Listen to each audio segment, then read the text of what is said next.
And Williams wins the tips for the Ducks. All right, let's take a look at the Ace Hardware starting lineups. For Oregon, it's a smaller starting lineup than what they're used to, but you see Quincy Guerrier, who was third-team All-ACC a year ago at Syracuse, trying to take advantage of his strength in the post, even though they're outside. Look at the run out, but Paris Taylor blows the layup.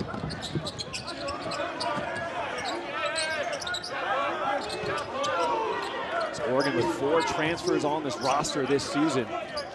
The first 2 games, they had easy wins, and then they went up against a buzzsaw against BYU, losing 81-49 in their last game. As you said in the open, this is a statement game for the Ducks. But you mentioned those 4 transfers. 3 of those transfers are in the starting lineup. So when you talk about continuity, they really don't have it and haven't had an opportunity to really build chemistry. But the adversity of losing to BYU earlier, that is something that can give you that, just that adversity you need to start building that chemistry for your season. Let's take a look at the Ace Hardware starting lineup for Chaminade, undefeated on the season. Their last win, a win on November 14th over Alaska Anchorage. Really, their last game, though, was a tough one because they played Lincoln in California. That game was actually stopped at halftime due to condensation on the court. One of their players actually got hurt in that game. And see, of course, you know, you're a New Yorker, so you don't know about the humidity that we know about in the South. And, of course, you deal with that humidity on the islands. But seen it many times before, the heat and humidity not allowing the floor to be playable, too slippery, and having to cancel 2 games. Chaminade off the mark again. Still looking for our first basket of the ball game here at the Michelob Ultra Arena, Las Vegas, Nevada, home to the Maui Jim Maui Invitational. Shot from the outside, off the mark by Guerrier. Offensive rebound, up, no good, but Eric Williams Jr. going to the line for 2. Head coach for the Ducks, Dana Altman, in his 12th season. I mean, what a year they had last year. Winning the Pac-12, getting to the Sweet 16. What a resume he has. But now some new pieces, and they have to find a way to gel. Well, they really do. And one of the things that Dana Altman wants his team to do is recognize what his program has done as of late. Again, you talk about winning the Pac-12 regular season 2 out of the last 3 times out. Then you consider winning the Pac-12 tournament as well. So the experience is here when you consider Eric Williams and Will Richardson, 2 starters returning from that successful team, but you've got 3 transfers in the starting lineup and many young players on the bench that really were not a part of those championship teams. Curling through the lane, but it picked away. Guerrier with the turnover, going the other way for the Ducks. Richardson.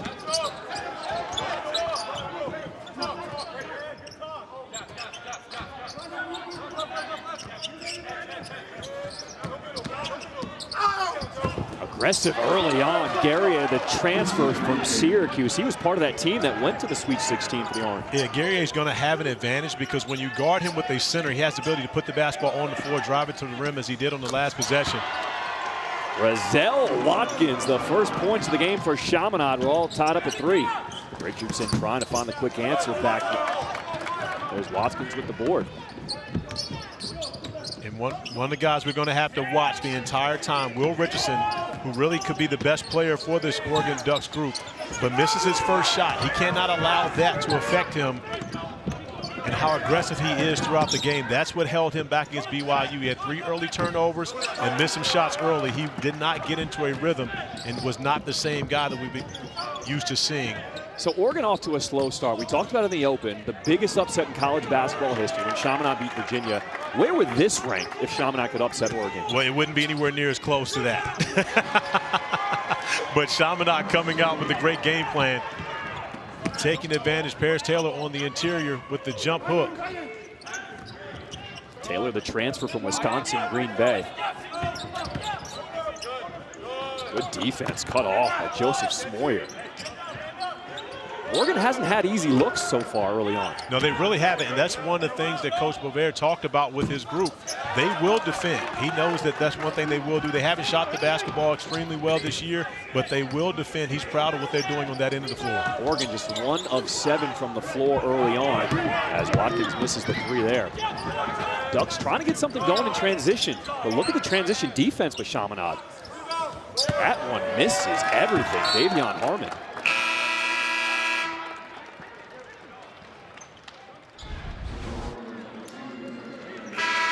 Watkins knocking down the three off a great action, nice screen. And then going on inside, Paris Taylor going over that left shoulder, right-hand jump hook for the finish. And this Oregon team is not playing its size. Of course, Frank Kepnang comes into the game now, but they're not starting a center. Dana Altman talking about the fact that his big guys really haven't come along as quickly as he was expecting them to. Fali Dante, the All-American coming out of high school, just coming back against BYU, so he's on a minutes restriction. So right now it's really a smaller starting lineup for Oregon. But Coach Altman wants to get some size in now. Chaminade's got to go. Watkins dishes it inside. I don't think they see it. Shot clock. Lucky job this guy has. He gets a coach in Hawaii. I mean, to recruit kids, he's got a lot of transfers on his roster from the mainland. But what a great recruiting tool when you can say you can play in Hawaii. And not only get to play in Hawaii, have an opportunity to play in the Maui Gym, Maui Invitational. When you know you're going to be a part of this each and every year, you're going to have an opportunity to go up against the likes of Oregon, against the likes of Texas, Cal, Villanova, you name it. You're going to play against the best competition at least once each and every year. Will Richardson lines up a three off the mark. Both teams a combined 3 of 16 from the floor, 3 turnovers, so a slow start to start this third game of the day. Sawyer storms, lines one up, in and out. Watkins has been active, keeping the offensive ball alive for Chaminade. Another offensive board, reverse lefty, no good. Oregon right now seems tight. And again, when you're coming off a performance like they had against BYU, Williams from straight away knocks down the triple. But you kind of have to put that past you, and it's hard to do when it was so detrimental when you consider hey, that can really weigh on your psyche playing that poorly on a big stage as they were a national TV audience. But at the same time, Oregon has to come out and just find a way to be aggressive on both ends of the floor and kind of just get that bad taste out of their mouth. I know that Coach Altman wants to be done with that BYU loss. He doesn't want them to hurt them again on this stage. Kepnang calling for the ball inside that jump hook. It is so hard to guard that. And that's the one thing that Dana Altman has talked about. What they really don't have on this roster is the guy they can throw the basketball to on the interior to get them buckets. Frank Kepnang making a nice move on that possession, but he's not known to be a scorer. And Fali Dante is the actual scorer for them, but still not playing due to health issues, still on a time restriction. Chaminade looking for some offense. Their last few shots have been in and out, so they've been getting some good looks. McIntyre with the kick out. This is Storm trying to beat the buzzer, front rim. The cold shooting continues for Chaminade. Williams, he'll line one up on the other end. That's 2 in a row from downtown. And that's the veteran leadership you need. Eric Williams coming in, knocking down back-to-back threes as Oregon is on a 8-0 run to gain a 6-point lead. See a different energy on both ends of the floor, offensively and defensively for the Ducks. There's a full court trap. Chaminade has missed their last 6 shots from the floor. And we're going to have an offensive foul. As soon as Frank Kepnang has entered the game, he's just brought energy for these Ducks. That's what he does. He's been that guy for as long as I've known him. Of course, goes way back to his days playing for my guy Terrence Munch Williams of the PSA Cardinals and the Nike EYBL. And that's what Frank does. He brings energy, and more importantly, he's about the defensive end of the floor. Not always looking to score, but wants to help his team defensively. Sara's back iron, no good. On the floor, trying to get the loose ball. We're going to have a jump ball. And it's going to stay here with the Ducks. All right, so coming off of a tough loss, you're now out to an 11-5 lead. What do you think about the start here for Oregon? Well, again, it wasn't the best start when you consider the fact that they took them forever to actually crack the seal on the basket and then went through another drought. But with the substitution of getting Frank Kepnang into the game, I believe Dana Altman got what he wanted, just as you said, that energy and that effort, and more importantly, giving them some type of presence in the post. And when you see the basketball go in the basket, it helps you on both ends of the floor, allow them to pick up their defensive intensity as well. Young's 3 off the mark. Shot clock is reset down to 10. Driving. Nice lefty finish. Jacob Young, the redshirt senior, spent 2 years at Texas, 2 years at Rutgers. He was part of that Rutgers team that was phenomenal last year. Now here he is at Oregon. And also a redshirt year at Rutgers. So now this is year 6 for my guy, Jacob Young, whose brother Mighty Joe Young, my man, when I was doing the Pac-12 back in 2015, was the Pac-12 Player of the Year. That one is rejected on the reverse. Ketnong, the denial. And really all the shots for Chaminade, they've been tough looks. Well, they got a couple early and then missed the layup in transition, this, that, and the other, and that makes it more difficult for you on the offensive end of the floor. But as you mentioned, once Frank Ketnong comes into the game, he gives Oregon a rim protector and someone you have to have in the back of your mind every time you attack the basket. Trade in Christensen and inbound the ball for Chaminade. Isaac Amaral, our three.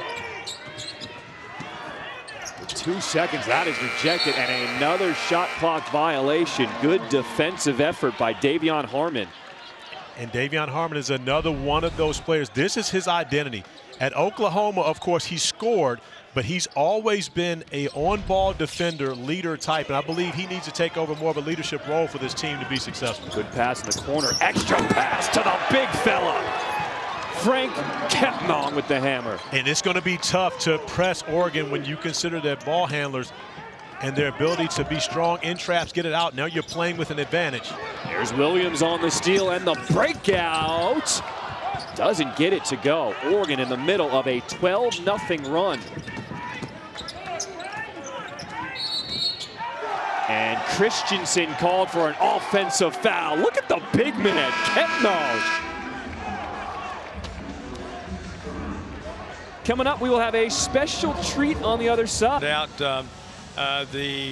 Those that make the decision on the island, that would be the governor and the mayor, just felt like we needed to give it a little more time to matriculate a little bit. And so we decided, I think around October 1st, to move it right here. And I think if you keep being Maui, it makes a lot of sense to be in Las Vegas. Las Vegas has got a lot of things going on, but they handle it well. So, Coach, of course, I've known you since you were assistant coach at the University of Virginia. We had a couple conversations way back when, and you are instrumental in this tournament from the beginning. Tell us a little bit about your story and way back from 1982 when you were on the staff at Virginia and you guys stopped off from Tokyo, made a trip here, made a trip to Maui. Well, it was an infamous 2 weeks. I mean, it really was. We played at Duke on a Tuesday night prior to that event that you were talking about in the first ever three-point line, and it was one that cut inside the circle. We beat Duke. We got on a bus on Thursday, went up to Washington, D.C., played the famous Twin Tower game with Ralph and Patrick Ewing. Neither one of them played very well. We won the game. We were happy to get out of there. And the next day we flew to Tokyo. We played 2 games in Tokyo, one against the famous running Utes of Utah. And Ralph didn't play in that game because he didn't travel well. He felt kind of sick. We won the game anyway. And then 2 days later we played, we played in Houston with Phi Slamma Jamma. So we had a great trip, and we get on the plane, and Coach Holland tells us that to reward everybody, we're going to go to Hawaii and stay 2 or 3 days before Christmas. And we're going to play a game over there against this team called Chaminade. We'd never heard of it. So we go over there and we practice a day or so and had fun, and we played the game. And I got to tell you, I think it was Frank and Jesse James that were refereeing. I'm not sure. I'm not sure, but Ralph thought they were anyway. I don't know. He brought them. But it was one of those games and one of those moments in time that you never forget, no matter which side of it. I've been going to Maui for this tournament for this would be my 14th year.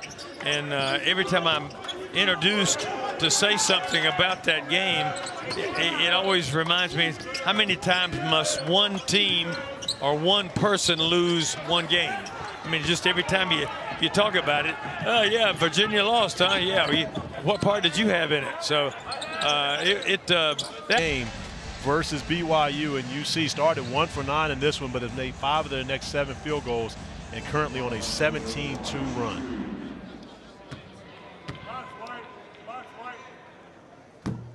Dante to the line. This is the first free throw. Can we talk about that paint here on this floor? Is that the coolest paint you've ever seen? I'm not going to go with the coolest, no. I love it. I don't know what you're talking. Okay. I will say this, though. Listen to Jay Billis earlier, and he made a great point. Okay. If you fall down in the paint, should it be softer because it's flowers? No? I can appreciate that. I can see Jay went deep into the think tank on that one. I can appreciate that. Dan Schulman was not, he's Can we kind of just like appreciate it that the court is cool and it looks like we're in Hawaii? I mean, you guys are going to take it to another level. If I got to go with cool, I'm telling you right now, the Maui Gym Invitational logo at center court, that's cool. Flowers in the paint, that would bring up too many jokes in the pickup game. Tiptoeing through the flowers, All right. That means you're scared in there. Another shot clock violation for Chaminade. In the first semifinal, you'll see Wisconsin, who had a come-from-behind win. They were down by 16 points. I thought Texas A&M was going to run away with that game. That was an impressive comeback. It really was, but give Wisconsin a lot of credit. And, one of the things I heard about was, there really weren't many pros in this tournament, guys who are going to be high on the draft boards, etc. Johnny Davis for Wisconsin, he's a pro. I don't care how you slice it. I know what a pro looks like, and that guy looks like a pro. He was huge for Wisconsin in that comeback win over Texas A&M today. Under 7 minutes to play. Oregon up 21-7. Young knifing through the lane. He is rejected. Kevin Kramer, nice block. Christensen out ahead, reverses, protects the ball. And there's the first basket in a while for Chaminade. Well, and they got it off a transition, and when you consider Oregon's been getting quality shots at this end of the floor, not giving Chaminade really many opportunities to get out in transition. And that's one of the things that, of course, Dana Altman wants to see his team getting good looks every time down. And, of course, I thought Eric Williams was line another one up, and that would have been a good shot for him, especially when you're that hot. Shot clock down to 5. Soares, does he see it? At 1, a step back 3. Tough shot. Okay. I'm not mad at that. Waldo's saying that's tough for you. For him, it's nothing. It's just a normal step back. Oregon starting to show the touch here late in this first half.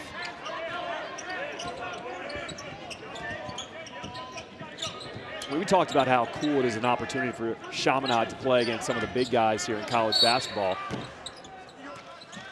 As Watkins off the mark. All right, let's take a look at that step back 3 first. Well, and this is really just a part of basketball now. I mean, there was a time where a step back was a bad shot. Now it's just a common shot. And then when you get into the paint and don't finish, you got to have defensive balance. Oregon, without the defensive balance in this, leaves Will Richardson out by himself. And, of course, a nice finish to put Chaminade on the board now in double figures. Just finishing up on that thought, though, you can tell the mentality for Chaminade. They're not just here to enjoy the moment. They are playing hard, and they've had some point-blank looks that just haven't gone early on. But you think about it this way. Now, for Chaminade, this is an experience. For them, normally they're playing, on the islands, which is home for them. But getting to come to Vegas and play in this tournament, this is more of an experience for them. And this is a team, of course, we talked about their coach. Coach Bovaert has 2 wins. Up top. Oh, the big man couldn't handle it. Looking for Kepnong.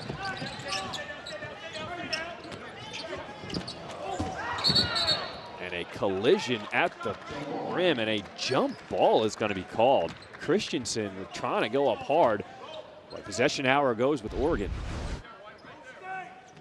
And a strong collision here. However, jump ball, the right call. I can appreciate that call because there were 2 players with their hands on the basketball instead of calling a travel or giving away or reward the defense for coming up with the possession. I mean, you can see the athletic talent on Chaminade. They are full court pressing this Oregon squad. Richardson, he lines up a 3 in and out.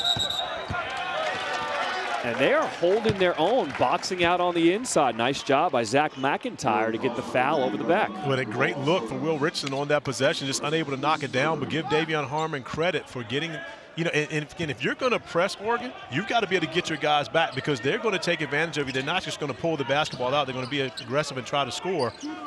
And Chaminade dodging a bullet on that possession. Will Richardson not making the easy one. Christensen in traffic. He's going to get bailed out. And we'll go to the line for 2.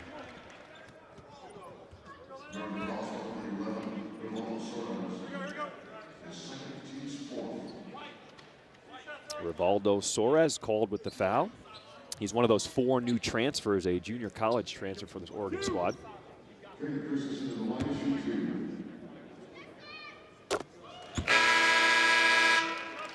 Take a look at the Romans Legends Classic, and Corey, hey. I know you like this one. Your Hey. Virginia squad with a 10-point win over Georgia. Hey, we need to bounce back after what happened in Houston. We'll call it the Houston Massacre. But here's the need thing. to bounce back. People may not realize early on, but Houston's going to do that to a lot of teams this year. Well, I mean, if they don't realize, they should, because Houston was a Final Four team last year. Kelvin Sampson is an awesome coach, unbelievable coach, and again, his guys play hard. But they lost a lot of pieces, and they have new guys, so it seems like a new team, but Kelvin Sampson's got them buying in on defense early. Shrift, everybody has new pieces. The transfer portal was the hottest thing out this summer. Guerrier all the way off the mark. McIntyre with the board. For as many missed shots as Chaminade has here in this first half, they are still within striking range. Storms from deep. Well, and give Chaminade credit that they didn't fold. I mean, you know, they started out going toe-to-toe with Oregon. Oregon got out to that 27 lead. And just like that, Chaminade's trying to find a way to get back into it. Oregon helping with their missed shots of their own. They still haven't gotten to a rhythm offensively, knocking down shots. You get a wide open look like that, you have to take advantage of it. Rozelle Watkins, now a 7-0 run for the Silver Swords.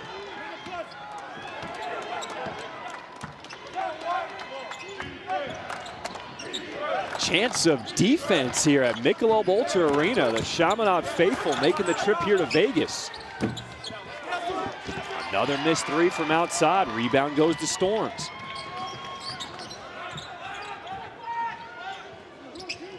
An 8-point lead for Oregon here in the first half. Tough shot by Zach McIntyre, but he is bailed out and will go to the line. Then you think about, it's always been a hotbed for grassroots basketball. AAU basketball comes here every year, but now when you consider G League Ignite, this is the home, as well as the tournaments and the college basketball getting played in Las Vegas. This is a place, and it's a great place for it. I can, you know, you talk to people, they talk about him years ago. Vegas had one arena. Now every hotel has an arena, and then of course you got T-Mobile. So many different places to play, and excited for Dickie V to be coming back. We talk about this Chaminade squad right now in the middle of an 8-0 run. Cut the lead down to 7. And it could be worse. I mean, Chaminade has 5 offensive rebounds, but yet no second chance points off of them, and they haven't scored off of any of Oregon's turnovers either, but they're doing the job defensively in the half court, and now finding themselves with another chance to cut into this lead. Oregon shooting just 31% from the field, 9 of 29, and they're taking tough turnaround jump shots like that. Under 3 minutes to play here at the Michelob Ultra Arena. McIntyre off the mark.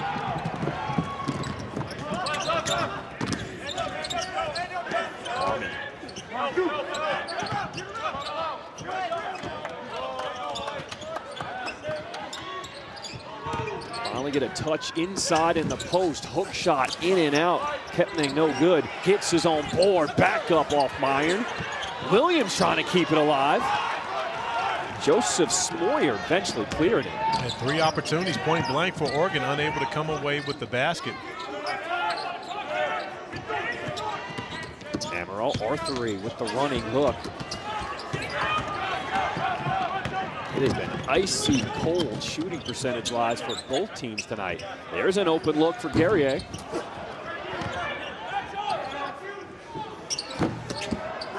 Those are shots Williams was knocking down, but Kepning stays with it to put it in. But 3 more opportunities for Oregon. This time, Kepning going up with the bucket. But again, if you're Chaminade, you want to make a comeback. You can't continue to allow Oregon to get so many shots on the basket. That puts a lot of pressure on your defense. Deep shot, looking good. Joseph Smoyer, the 6'11" grad student out of Portland, Oregon. He's the Columbia transfer. Well, I'm sure he's got a little more, motivation in this game. From Portland, playing against the Ducks. Sure grew up as a Ducks fan, wanting to, get that offer from Oregon. So a little more motivation for him in this one. You got 2 kids from Portland on this roster. Isaac Amaral Arthur also on the floor, number 55 in white. And you've got assistant coach Kyle Milligan, actually associate head coach. Shot clock down to 1. In and out. A 7-point lead for the Ducks, under a minute to play here in Vegas. I mentioned Kyle Milligan, associate head coach. His coach is Coach Bovair, said he's still an Oregon fan, but right now he's got to be a fan of getting Russell Martin in that spot. He is 3 for 3 from that wing, knocking down the 3 ball. He should make sure every time he gets the basketball, he's in that spot, ready to fire. Watkins, 3 threes in the midst of a 13-2 run for Chaminade. Well, he's found the hot spot. When you look at Watkins, this was the first basket of the game for the Silver Swords, but then you find Watkins and you leave him wide open in that spot, he's going to burn you. And just for good measure, once was enough, but 3 times is so much better. Get him in that spot. He's going to knock him down, and excited about his opportunity here for Maui in Vegas. We got a 4-point game. I told you in warm-ups, these guys were athletic. They were throwing down windmills. Oregon's coming off of a really tough loss. We got a recipe for an upset here. We have a very good game thus far. I love the way the Chaminade has responded to Oregon getting out to that big lead. And just as you told me at the beginning of the game, I told you, talk to me in an hour and a half. All right, all right. We'll see what happens when this is all said and done. But we know that Chaminade is no stranger, of course, to the upset. And they come in upset-minded every time they play in the Maui Jim Maui Invitation. 30 seconds to play here in this first half. Shot clock down to 10. This zone is causing problems for Oregon, but look, getting through. Nice job knifing through the defense by Davion Harmon. Gets the hoop in the arm. And Coach Bovair switching it up, coming out of the timeout, going to a 1-3-1 zone. And it did throw Oregon off for a second, but Davion Harmon getting into the painted area. Into the flower bed. And to the nice finish. And to Jay Billis's point, no, it is not softer because Davion got up limping after the fall. I was with you, Jay. I was with you. I think it should be softer with the flowers in the paint, but again, apparently it's not. Paris Taylor with 2 personal fouls for Chaminade. He will stay on the floor with 23.6 seconds to play. A 3.5 second differential between shot clock and game clock for the Silver Swords. Excuse me, shot clock is turned off.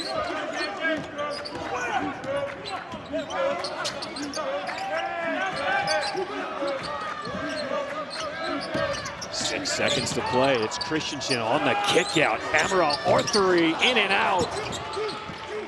And that's how the first half will end. Oregon taking a 7-point lead into the locker room as Chaminade a 13-5 run to end the half. And give the Silver Swords a lot of credit. And now they've allowed Chaminade to have some confidence going into the second half.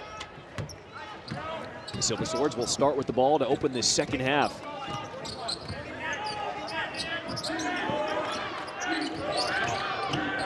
Watkins was the leading scorer for Chaminade. 3 of 7 from the floor. He had 11 points. Amaral Arthur into the paint off the window. Look at skying for the board. That's Paris Taylor up and in. That's the dude who was throwing down windmills in warm-ups. And that's the first second chance points for Chaminade. They had 5 offensive rebounds in the first half, but it was unable to get any second chance points out of them. But you see now attacking that glass. And this is a smaller Oregon starting lineup. They don't start a traditional center. You got to like the play by Jacob Young attacking the basket. And, you know, Oregon relied a lot on the 3 in the first half, 4 for 19. They have the athletes to be able to attack at the rim, and it's not as though Chaminade really has shot blockers. I would expect to see Coach Altman's team attacking the basket more here in the second half. Look at Oregon into the zone. Let's see how Chaminade can attack it. Where's the hole in this zone for Oregon? Shot clock at 7. Rejection. That's Harmon with the block. Ducks running the break. Young laying it in.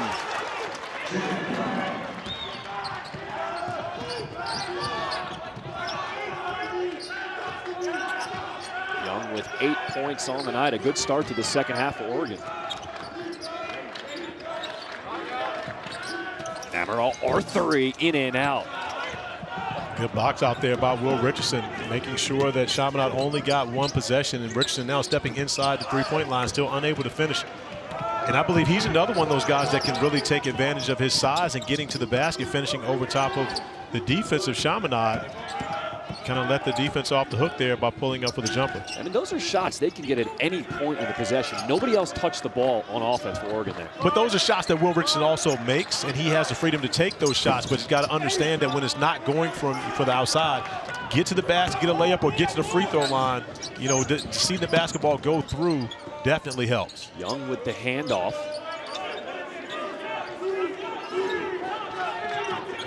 See, the Ducks are trying to run some offense here. A couple guys had a chance to pull it.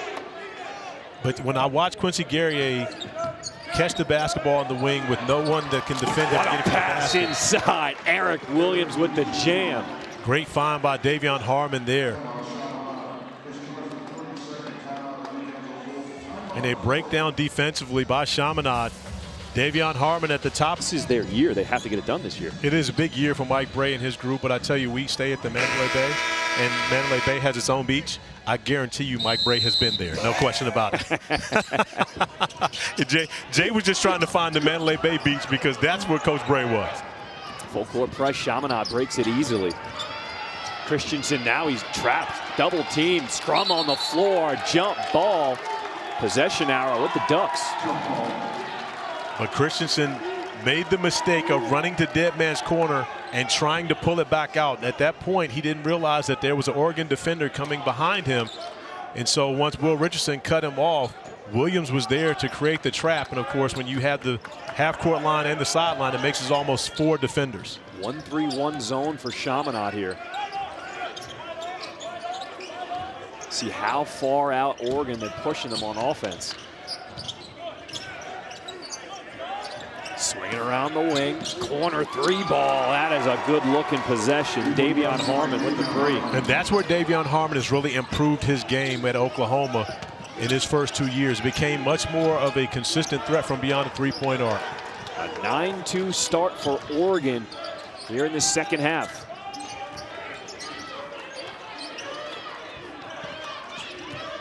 I think Dana Altman had a few things to say to his club in the locker room to get them ready for this second half. I believe so. And, you know, talking with Dana Altman yesterday, you know, we met with him after their shoot-around, you know, and he hears a lot about how his teams get better as the year goes along.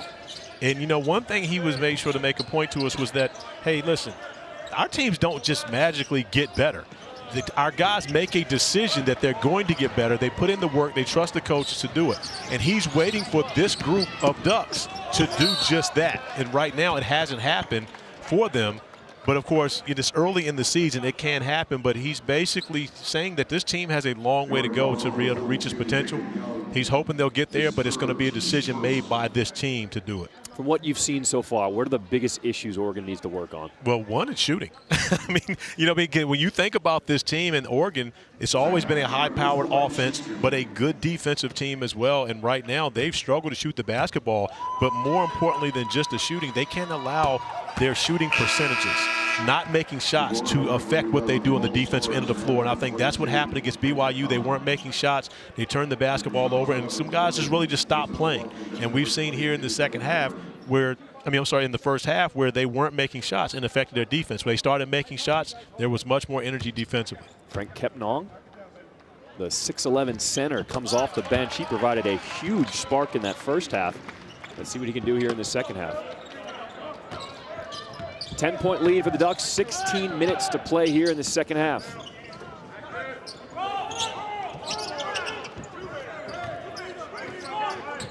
Chaminade switching things up. They're in the 1-3-1, back to man, and Kepnong.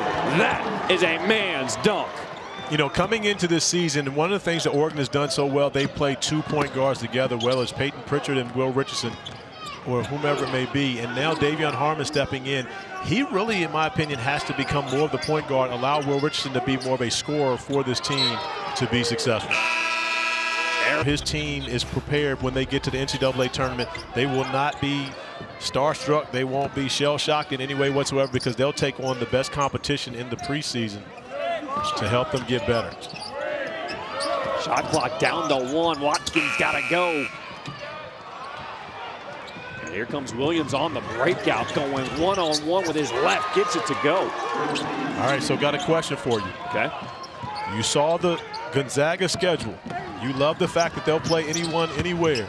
Okay. As of 1 week from today, next Monday, when the AP poll comes out, will Gonzaga still be #1?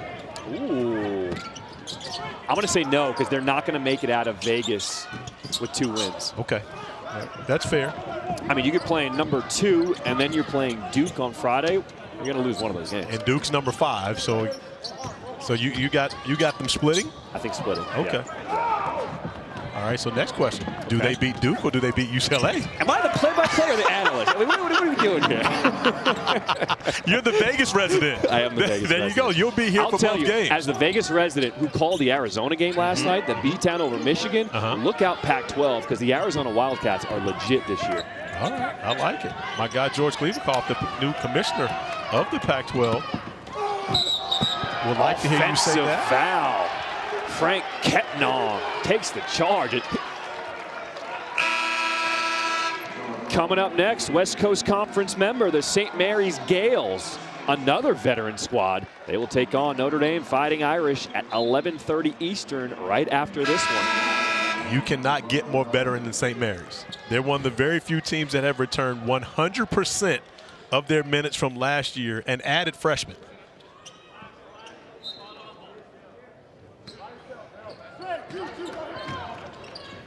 Largest lead of the game for Oregon. They're up by 16.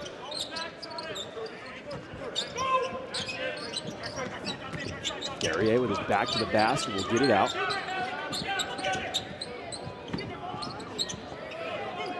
Now they'll work the offense through Dante.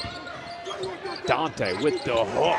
Pretty move. And that's what he can give the Ducks. He's that one guy they can go to on the interior, but you see if Fali Dante is not back to 100% healthy, he had to actually plead his case to Coach Dana Altman to allow him to play in games. He was cleared to practice, and he basically told Coach Altman, hey, listen, if I can play in practice, then why can't I play in games? Oregon on an 8-0 run. That ball is batted out of bounds by McIntyre. And Fali Dante, who was one of the best centers in high school basketball, reclassed up, skipped his last year of high school basketball to join the Ducks, and you see extending on the jump hook. He will be a force for Oregon in the painted area as the season goes along once he gets healthy. Soares lining up his man, misses everything.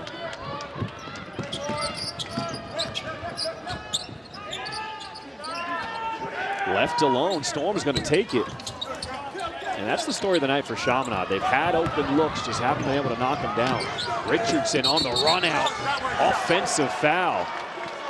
That's okay. I'll take it. If I'm Dana Altman, I'll take that from Will Richardson because he didn't settle to pull up for the three. He tried to attack the basket and make a play happen.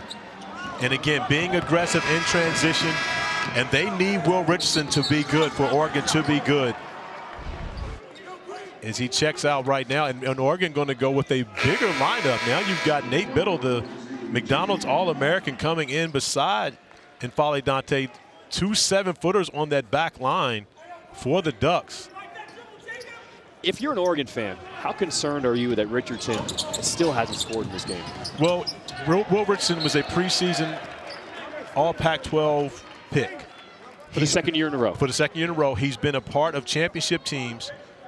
I think that he'll be fine.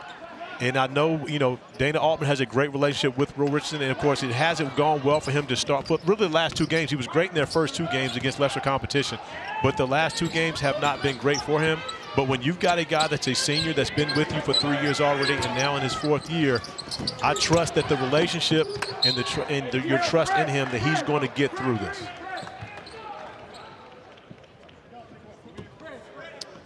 Richardson 0 for 4 on the floor. Now, you know a lot about this young man. You coached him. You saw him grow up and evolve as a player. Really, Will Richardson, was a 30-point-per-game scorer in Hinesville, Georgia, where he was teammates with Davion Mitchell. And for those who don't know Davion Mitchell, he was, of course, a national champion for Baylor last year, the number, I believe, 11 pick in the NBA draft. And those 2 guys were a dominant backcourt, but of course Will then came to Oak Hill Academy where I had the opportunity to coach him in 2017, 2018, and he went from being a scorer to being a point guard. Played alongside Keldon Johnson, of course, who's now with the San Antonio Spurs, Keontae Johnson at Florida, David McCormack at Kansas, and Will became the leader of that team, the floor general, and he's really been in that role since he's been at Oregon. But this year has been more of a struggle for him because he's off the ball more so now than he has been over the past few years. One of the freshman recruits, Nate Biddle, McDonald All-American out of Oregon, went 1 of 2 from the free throw line. Offensive foul, Watkins with the charge. And for Watkins, he's really been the opening offense for Chaminade. He's got 11 points, but threw the chicken wing out there. Yeah, great play there by Jacob Young getting over. And, of course, once that arm comes out, when you go down, if it extends, it's going to be an offensive foul. And Jacob Young, of course, 24 years old. He's experienced. He knows when to take a dive, especially in college basketball with this being his 6th year. That is the 13th turnover of the ball game for Chaminade. Harmon going up strong. I like the way Davion Harmon has attacked this game. And he's playing more of the pass first point guard that he's been, really, which got him 2 gold medals on the U18, U16, U17 team for USA Basketball. That's the Davion Harmon we're watching right now. Amaral Arthuri it knocks down a 3. He is the team's leading scorer. He's got 7 points, 3 of 14 from the field. They got to get him going. Yeah, they do. Of course, if Chaminade's going to have a chance, they're going to need to get him going and going to need to get him going from beyond the 3-point arc. That just ended an 11-0 run for Oregon. Storms hedges on the screen, but Dante left open underneath. The reverse is good. But you see with Oregon, by having a post presence, the difference when you got someone that you can throw the basketball into the paint and they can go get you a bucket, it makes a big difference. So a foul on Harm. Shriff, I got to tell you, Maui Jim hooked your boy up last night. Did they? Yes, they did. Myself, Andy Jacobson, our producer, Mike Allen, our director, we went down, we got fitted up. Now, see, and there's 2 categories they have for you. They have for those who have prescription sunglasses and glasses, and then for those who don't. I'm in the middle. I need a prescription, but I don't have one.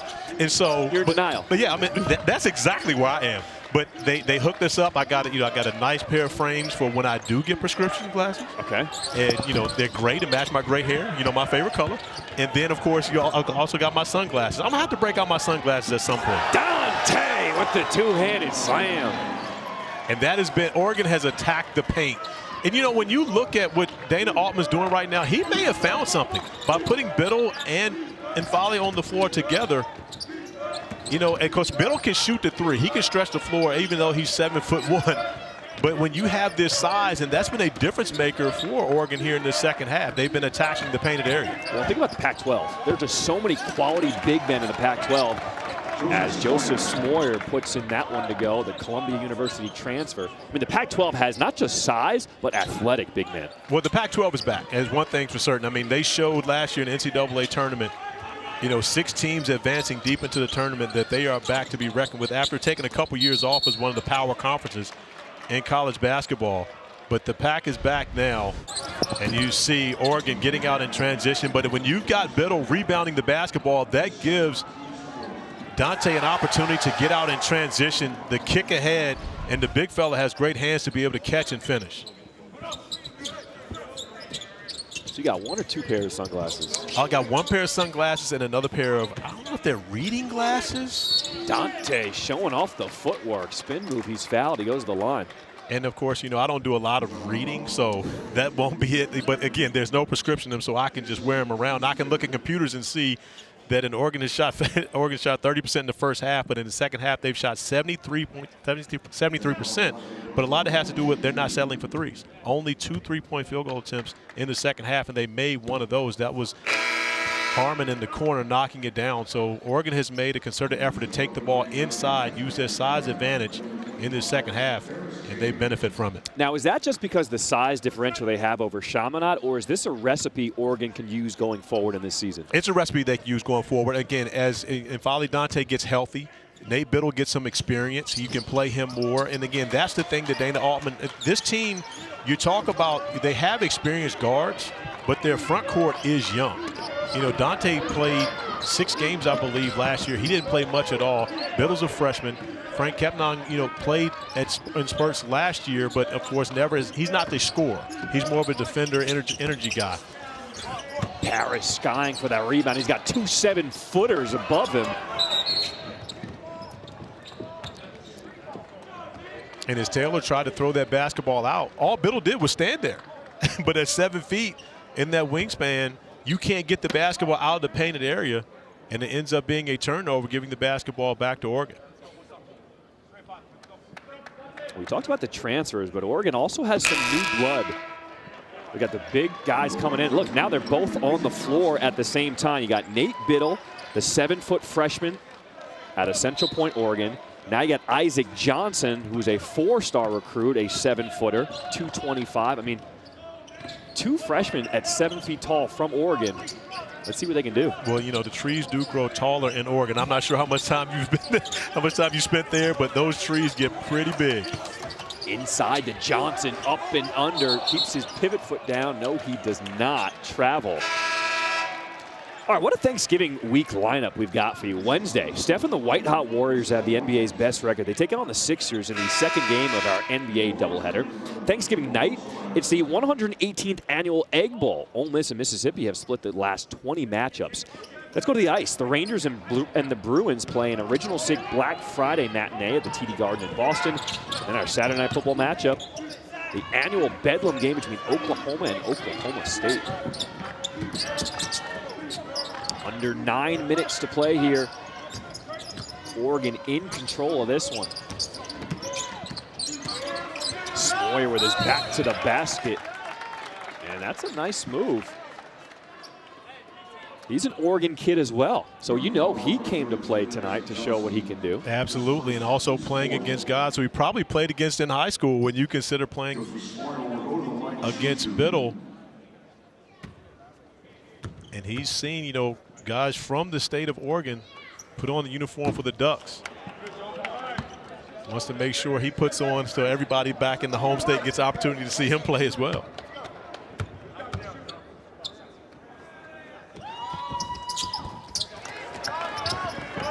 You know, Chaminade comes into these tournaments, and they're very realistic about the talent gap between the teams, but they came to compete, and this team plays hard. They really do. And again, this is where, you know, Coach Boubert talks about this gives them an opportunity to see where they are on the season. Of course, they know that they're coming in here, and they're going to play against teams that have maybe more talent than they do, but he wants to see the effort. He wants to see the intensity from his group to go out and compete because, of course, if they can compete with Oregon, they should be able to compete with anyone at their level. I think about it as a recruiting tool.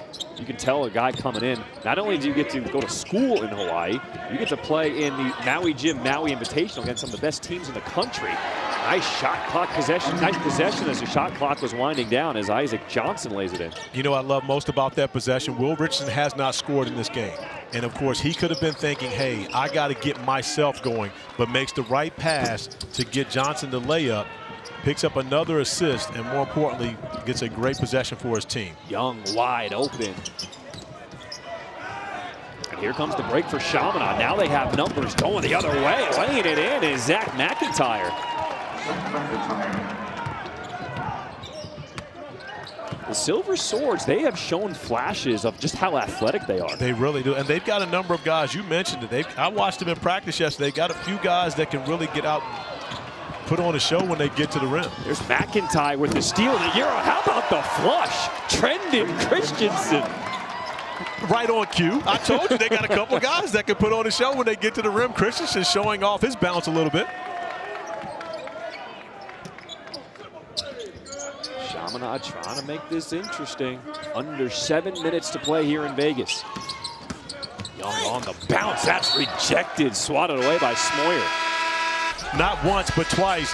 And then in volley, Dante catching the basketball, using the rim to help him finish on the other side and getting out in transition. Once again, great hands, the catch, the finish, and Oregon has a 20-point advantage, points in the paint during this game, and that has been the difference between these two teams here, especially in the second half. Do you feel like Oregon's starting to get a sense of their identity here in this game? I think that identity has something to do with the bigs being on the floor, and I think that's something that Dana Altman has found, is being able to play his big guys, in which he didn't come in with a tremendous amount of confidence with, as Davion Harmon knocks down his second three from the corner. He didn't come in with big confidence with his big guys, except for N'Faly Dante, who he knows can give him that production, but he also can only play him 12 to 15 minutes a game. But he's finding something right now. Nate Biddle, Isaac Johnson, both his young bigs getting an opportunity. And, of course, we know Frank Kepnon gave them great energy in the first half. Look at that defense by Harmon jumping the handoff. Look out! Suarez soaring through the air. But did you see the look away by Johnson? Now, Johnson got in trouble multiple times in practice yesterday. I heard Coach Altman keep telling him, just keep it simple, keep it simple. But Isaac looking like magic on that possession, a little dropping of the look away dime. McIntyre looking to get inside. That's to Smoyer. Back to the basket, looking to work against 2 7-footers. I mean, the trees are tall for Oregon.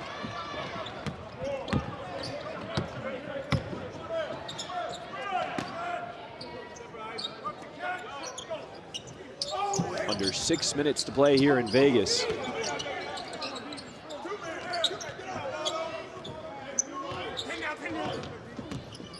Bill Richardson going to work, driving baseline, kick out, corner wing.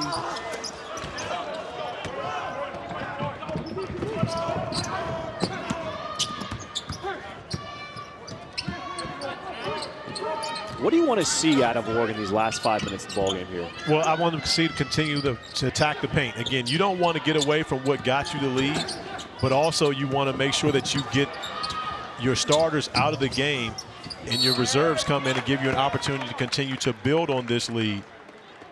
But I love the hustle we've seen. Davion Harmon getting the job done, the deflection, getting on the floor, and then dropping it off to the 7-footer to look away from Isaac to Suarez, who's soaring through the air for the finish. And again, that's one of the ways that Oregon's going to have to score off of their defense. And I might have jumped out there a little bit too far with Isaac looking like magic. But I mean, you know, from here it looked more look away-ish than that. Just a little bit. Just a little bit. All right, I'll take it. Richardson picks up the foul. That'll be his 3rd foul of the ball game, and he'll take a seat on the bench. Shrift, one of the things I think that's going to happen as this season goes along, Davion Harmon will become the leader of this Oregon team. It's in his personality, it's who he is, but the dynamic when you're a transfer and you come into an established situation, if you got a guy like Will Richardson, you've got Eric Williams, who are returners for a team that's been successful, I think it takes a little while to establish your voice, but I believe Davion Harmon will be that guy. He's got 13 points, 4 assists, 2 blocks, and a steal in this game, and 10 of those 13 points have come in this second half. That was Isaac Johnson on one end, and on this side, it's Zach McIntyre with the blow-by. Good thing Kepnon was okay. Looked like he slipped on a wet spot there.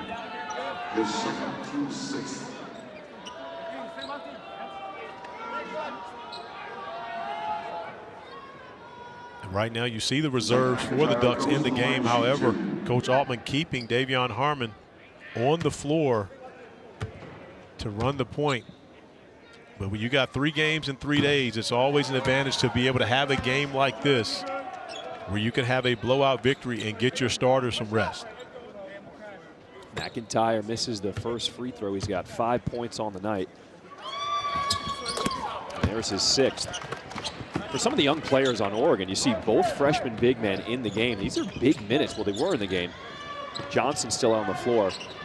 Getting some quality time. It really is. And again, whenever you can get experience playing against other college teams, again, one thing is something different to play in practice against your own team.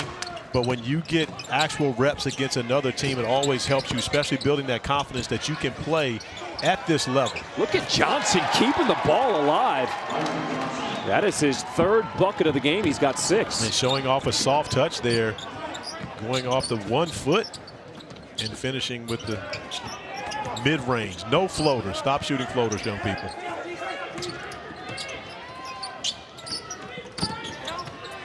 McIntyre with the step back. That looked good. That was a 2.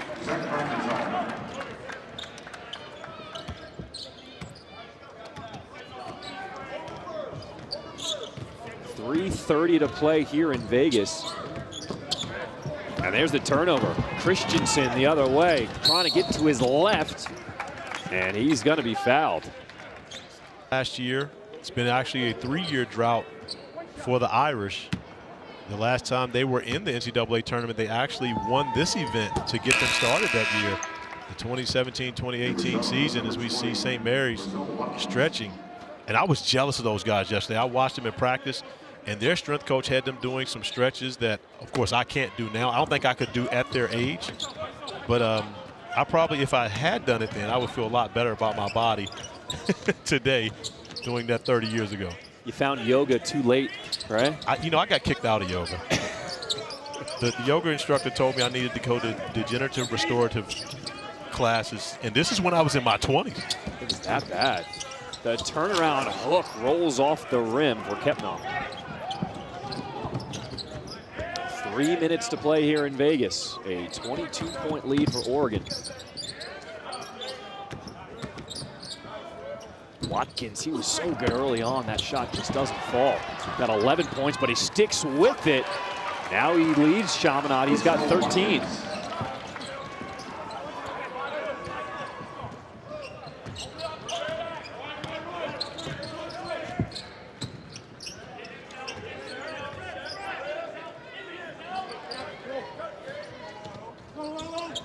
Big war in the game, so guys on the end of the bench getting some minutes here for Oregon.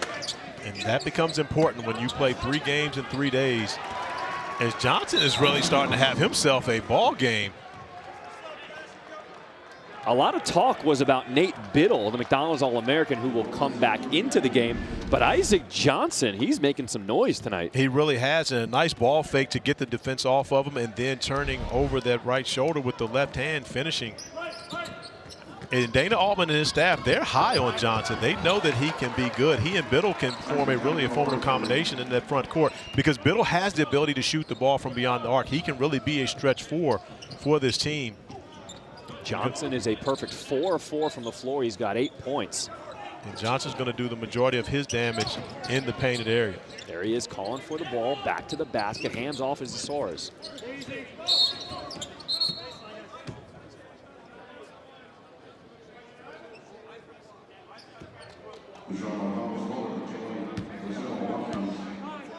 Watkins is called for the personal foul. So the majority of the starters off the floor. We're seeing the subs in for Oregon, but how would you assess the way they've bounced back here after suffering the loss? I believe the second half was great when you consider the way that they came out and competed in the second half, but more importantly, flexing their muscle in the painted area. I think they didn't rely on the three-pointer, which they did in the first half. Oregon shot 19 threes in the first half, and they settled way too much against a Chaminade defense that couldn't really protect the rim against them attacking the basket. Coming out in the second half, I'm sure that was a point of emphasis from Coach Dana Altman to attack that rim, put pressure on Chaminade's defense. And they followed that, and of course it's led them to a 23-point lead right now, but you see the 42-18 advantage points in the paint for the Ducks. McIntyre, the grad transfer from Mercyhurst. This is the front end of the free throw. And Michael Cahill will make his first appearance for Chaminade.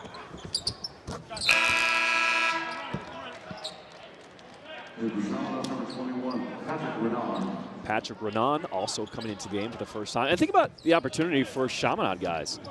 Playing on national TV. I mean, in Hawaii, but a lot of their friends and family are back on the mainland, so they get the opportunity to see them play. And I believe that this is a great opportunity for Chaminade. You know, I mean, of course, everyone wants to be in Maui, but I think, you know, the Silver Swords would much prefer to be here. They live in Honolulu. Battle with the Biddle with the rejection, but he is going to be called for the foul. So getting an opportunity to come play in Vegas and be a part of this tournament, which they normally host. Great job defensively. That Storms on the breakout. He was trying to throw that thing down. Oh, yeah. He wanted to highlight. He saw you talking about them in layup line and how everyone for Chaminade had bounced. You were very impressed with them in layup line. Very impressed. They passed the eye test, I'll tell you that much. Well, they passed the eye test in this game. I mean, the way they competed in the first half, you got to give them a lot of credit. Oregon wore them down in the second half, and Chaminade didn't make the threes. They've struggled from beyond the three-point arc so far this season. That's one of the things that Coach Gobert has talked about. They need to get better to be able to compete throughout this season.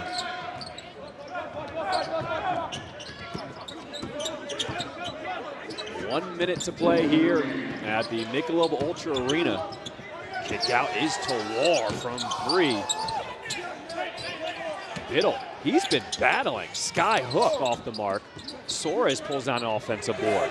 This is right goal. Rattles in the 3. Hold it up, shooter. See, that's the thing. You knock down the 3 ball. You got to hold up your follow through to make sure the scorekeeper knows exactly who made the shot.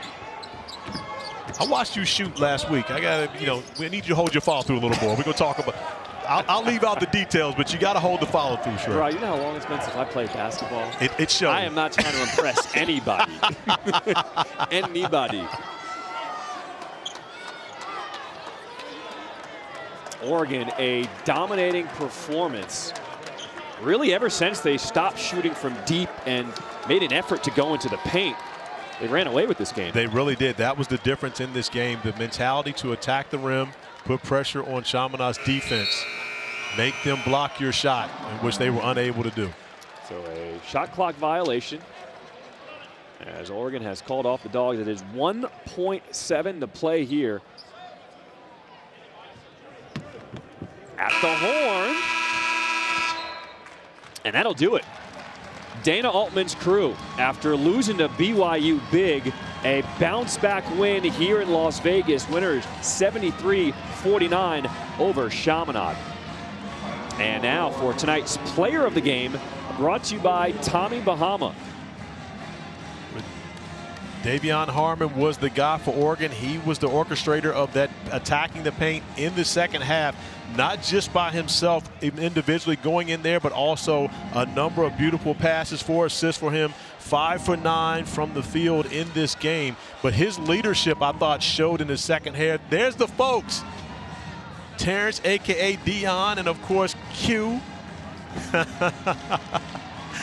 I know they're excited about their son's performance. And again, a transfer from Oklahoma, put his name in the NBA draft and didn't like his opportunities there, decided to come to Oregon.